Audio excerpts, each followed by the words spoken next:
దక్షిణ భారతదేశంలో అత్యంత ఆరాధించబడే వ్యాపార మహిళలలో నారా బ్రాహ్మిణి ఒకరు. తెలివితేటలు, సాంప్రదాయం మరియు నాయకత్వం యొక్క సున్నితమైన సమ్మేళనం కలిగి ఉన్నారు. హెరిటేజ్ ఫుడ్స్ లిమిటెడ్ యొక్క ఎగ్జిక్యూటివ్ డైరెక్టర్గా ఉన్నారు ఆమె. ఆంధ్రప్రదేశ్లోని రెండు ప్రముఖ రాజవంశాలైన నందమూరి కుటుంబం మరియు నారా కుటుంబానికి చెందినవారు మరియు వ్యాపారంలో తనదైన ముద్ర అయితే వేశారు. నారా బ్రాహ్మిణి గురించి కొన్ని ఫ్రీక్వెంట్లీ క్వశ్చన్స్ ఏంటో తెలుసుకుందాం. మొదటి ప్రశ్న, నారా బ్రాహ్మిణి ఎవరు? నారా బ్రాహ్మిణి భారతీయ వ్యాపారవేత్త. నారా బ్రాహ్మిణి అక్టోబర్ 15, 1981 సంవత్సరంలో జన్మించారు.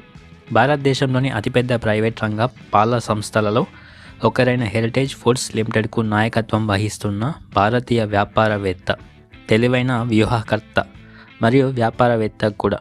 కుటుంబం, వారసత్వం మరియు వృత్తిపరమైన నైపుణ్యాన్ని అప్రయత్నంగా మోసగించే ఈ నూతన తరానికి ప్రాతినిధ్యం వహిస్తున్న యువ విద్యావంతులైన భారతీయ మహిళలో ఆమె ఒకరు.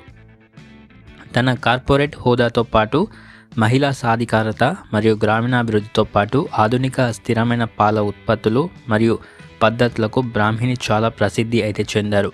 ఆమె కథ 21వ శతాబ్దపు ప్రపంచ వ్యాపార దృష్టిని ఆంధ్రప్రదేశ్ సాంస్కృతిక మూలాలతో కలిపి చూస్తుంది. రెండవ ప్రశ్న, నారా బ్రాహ్మిణి వయస్సు ఎంత? 2025 నాటికి 38 సంవత్సరాలు నారా బ్రాహ్మిణికి ఉంటాయి. డిసెంబర్ 21, 1987న తెలంగాణలోని హైదరాబాద్లో అయితే జన్మించారు. ఆమె ఎప్పుడూ హాస్యంతో వ్యవహరిస్తూ ఉంటారు.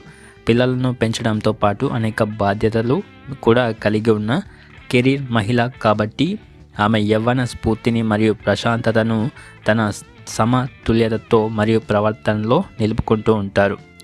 39 సంవత్సరాల వయసులో ఆమె వయస్సు అనుభవంలో కంటే చాలా తక్కువ. విద్య, ప్రతిభ, కార్పొరేట్ విజయం మరియు 4 దశాబ్దాల కన్నా తక్కువ జీవితంలో నిండిన సామాజిక బాధ్యత ఈమెది. మూడవ ప్రశ్న, నారా బ్రాహ్మిణి తొలినాళ్ళ జీవితం ఎలా ఉంది? కీర్తి మరియు బాధ్యతలతో జన్మించిన నారా బ్రాహ్మిణి విద్య, అభ్యాసం మరియు సేవను బలంగా విశ్వసించే వాతావరణంలో పెరిగారు. ఆమె తండ్రి నందమూరి బాలకృష్ణ మరియు నటుడు మరియు రాజకీయ నాయకుడు కూడా. ఆమె తాత ఎన్టీ రామారావు ప్రముఖ నటుడు మరియు ఆంధ్రప్రదేశ్ మాజీ ముఖ్యమంత్రి. చిన్నతనంలో బ్రాహ్మిణికి గ్లామర్ మరియు రాజకీయాల కంటే చదువు, పరిపాలన పైన ఎక్కువ ఆసక్తి ఉండేది.